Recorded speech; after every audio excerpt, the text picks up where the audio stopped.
It's 11 p.m. on a Sunday, and you're lying in bed scrolling through one of those finance articles. Step 1. Build a $1,000 emergency fund. You've read it a dozen times. Different blogs, different YouTubers, same exact number, $1,000. So at some point, you actually did it. You scraped together $1,000 and parked it in a savings account, and you felt good, protected, like you'd finally checked the box. Then 6 months later, your car needs a new transmission, $2,400. Or your dog needs emergency surgery, $1,800. Or you lose your job for 2 months while you're searching for the next one. And suddenly, that $1,000 you were told would protect you doesn't even cover half the problem. So you start wondering, wait, was that advice wrong, or did I just mess something up? Here's the uncomfortable truth. The $1,000 emergency fund rule isn't really wrong. It's just incomplete, and almost nobody explains the part that actually matters. My name's Aku, and if you've ever felt like your emergency fund let you down right when you needed it most, make sure to hit subscribe, because we're about to fix that. Let's start with where this number even came from. The $1,000 rule got popularized as a starter goal, a quick win to build momentum before tackling debt. And as a first step, it's genuinely useful. It's a number small enough to hit fast, big enough to cover a flat tire or a broken laptop. That part of the advice works fine. Here's what most people don't realize, though. That $1,000 was never designed to be your final emergency fund. It was designed to be your starting line. But somewhere along the way, that nuance got lost. People heard $1,000 emergency fund and treated it like the finish line instead of step 1 of 5. Let's look at the math, because this is where it gets interesting. The average cost of a single ER visit in the US is well over $1,500. A transmission repair often runs $2,000 to $4,000. 2 months of unemployment, even on a modest budget, can easily eat $4,000 to $6,000. So if your entire safety net is $1,000, you're not actually protected from the emergencies that matter most. You're protected from the small ones. The big ones still knock you sideways. And here's the part nobody talks about. When your emergency fund runs out mid-crisis, most people don't just feel inconvenienced. They feel betrayed by the system they trusted. I did the responsible thing. Why didn't it work? That feeling is exactly why so many people give up on saving altogether after one bad year. Not because saving doesn't work, but because they were following an incomplete version of it. So let's talk about what actually protects you, because there's a real step-by-step path here, and it's simpler than people make it sound. Step 1. Treat $1,000 as your starter fund, not your safety net. This is the fast win. It stops you from reaching for a credit card the moment something small breaks. Build this first, fast, and don't overthink it. Step 2. Calculate your real number. Here's where most advice completely skips the math.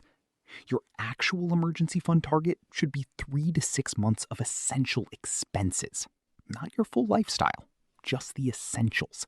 Rent, utilities, grocery, Insurance, minimum debt payments.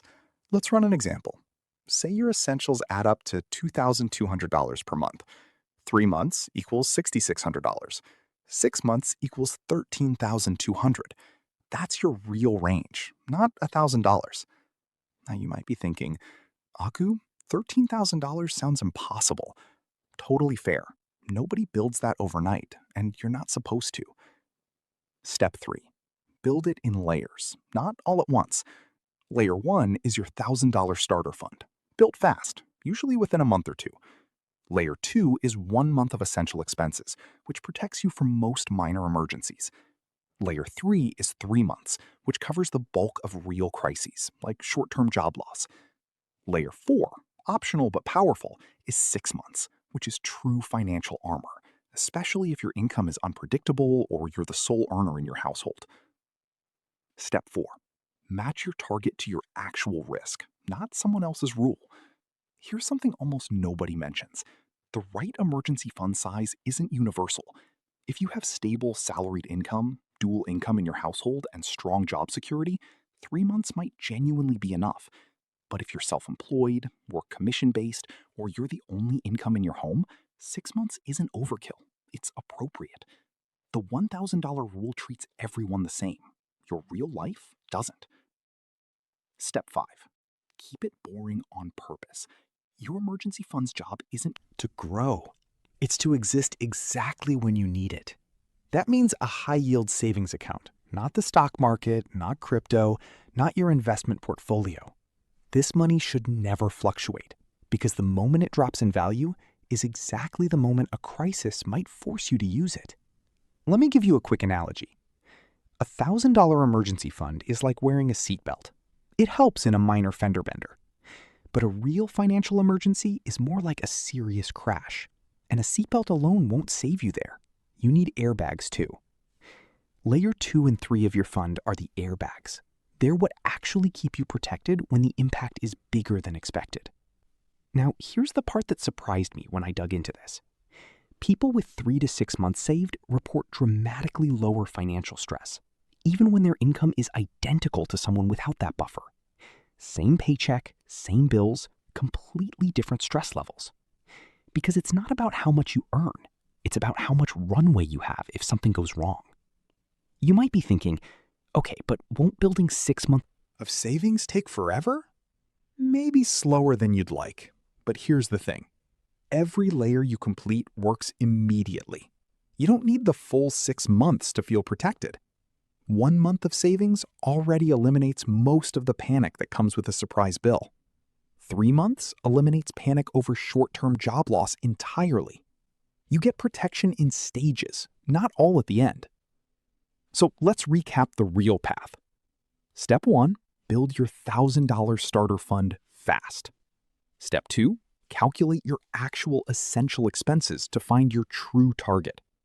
Step 3, build your fund in layers. 1 month, then 3, then 6 if needed. Step 4, size your fund to your actual risk, not a generic rule. Step 5, keep the money boring and accessible, never invested. Because here's the truth almost nobody says out loud. The $1,000 rule isn't a myth because it's wrong. It's a myth because people stopped there. The number was always meant to be a beginning, not an ending. And the gap between feeling financially safe and actually being financially safe usually comes. One missing step everyone forgets to mention. If this video helped you rethink your emergency fund, hit subscribe. And I want to know, where are you right now?